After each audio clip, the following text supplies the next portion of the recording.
You are listening to an Infowars.com frontline report. If you are receiving this transmission, you are the resistance.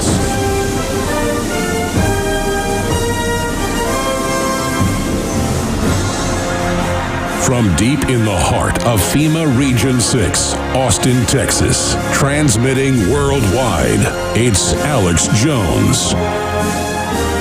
We are transmitting worldwide, blasting out on the AM and FM dial, simulcasting at Infowars.com and PrisonPlanet.tv with the free audio streams and podcast, WWCR Global Shortwave, and weekdays, noon to 3 Eastern. We're also, of course, on XM Channel 166.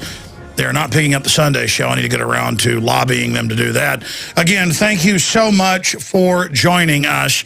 We have a special in-studio guest, Chris Emery, who's an investigative journalist, researcher, co-producer, and narrator of A Noble Lie in studio for the last 45 minutes of the second hour. Hoppy Heidelberg, who was one of the grand jurors that blew the whistle on government-sponsored terror in the first, more modern stage terror attack, Oklahoma City, 1995, that was used to bring in what we now know as the modern police state.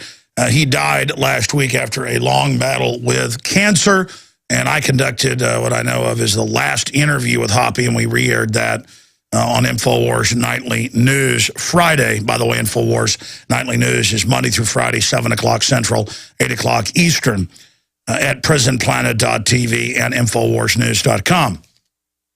Okay, where to start? We're seeing show trials of Khalid Sheikh Mohammed, and the media keeps saying the man who did 9/11 is having his trial. The man who did 9/11 is having his trial. That'd be like if they arrested me for something and said, well, Alex Jones is going to have a trial for what he did now. What's wrong with this picture? Are there Muslim extremists? Are there terrorists that want to attack Western targets? Yes, there are. Are there some real terror attacks? Most assuredly. Should we give up all of our rights and roll around on the ground in fear and have the TSA grope our one-year-old daughters and sons and molest old ladies and put us in microwave ovens because of it? No. Has the system used terror, manufactured and real, to take our basic liberties and set up a police state? Yes. Has America been hijacked by foreign banks? Yes. Are people starting to wake up to this in the U.S. and worldwide? Yes. Is the system striking back with a total attack on free speech, private property, the family, the liberty movement? Yes. There is a war going on. But I'm going to get into 9/11 defendants ignore judge at Guantanamo hearing and start basically trying to say that it's all staged. They want to kill us, get us out of here. We're not pleading guilty. Ladies and gentlemen, Khalid Sheikh Mohammed was in custody for 6+ years before he admitted to carrying out 9/11.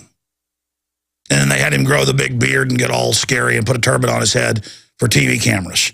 6 years, and they brag in the U.S. and European media, you can go look it up, that they tortured him for 6 years and he would not say he did 9/11.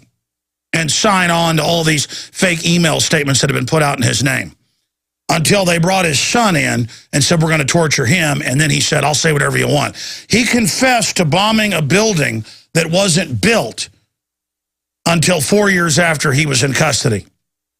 My point is, you can't have a secret military tribunal with evidence obtained through torture. I mean, they can grab anybody and torture you and have you come out and say that you did these things. I mean, when our soldiers got shot down over Vietnam, our Air Force men and others, Navy aviators got shot down. There's the famous cases of them blinking on the televised newscast that the North Vietnamese put out that they were tortured. You cannot torture someone and then use that information in court. I mean, how many cases? I see cases every day where it's admitted that people are on death row who were totally innocent, and the police and prosecutors knew it and could care less and are on record bragging that it was just all about making themselves look good for re-election. I mean, we've got these cases right here in Central Texas. So you better know that there are a lot of cases of people being set up and that you cannot trust this system. And then you look at the case of 9/11, you have not one but two passports being found that day that survived the supposed aircraft fireballs and were found on the ground in 6 feet of dust and hundreds of millions of papers and documents. Impossible that both passports would survive. Even one is 1 in a trillion probably, or more. 1 in tretagillion for that matter.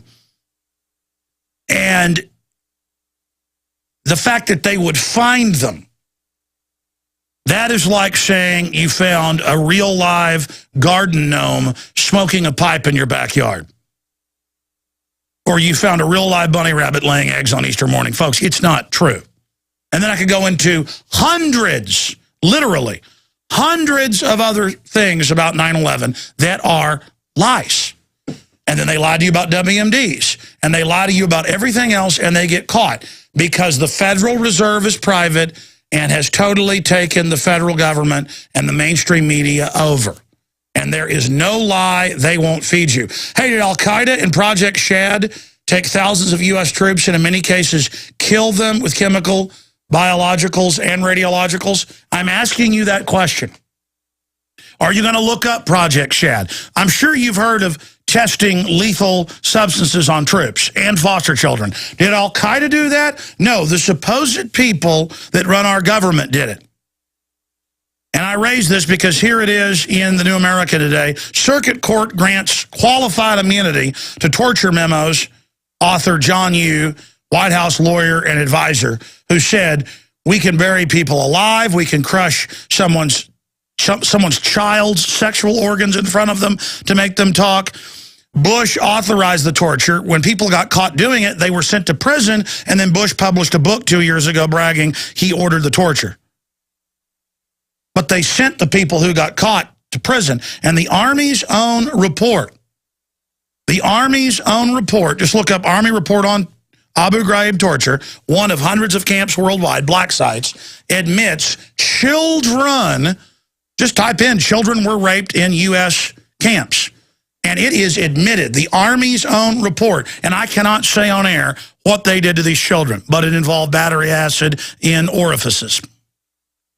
Now, if you think raping children with battery acid is good, then, and I heard a good old boy call into local talk radio this week, and he said, those people over there won't do what we want. We ought to just kill all of them. Really, did you know our government put in the radical Muslims in every major country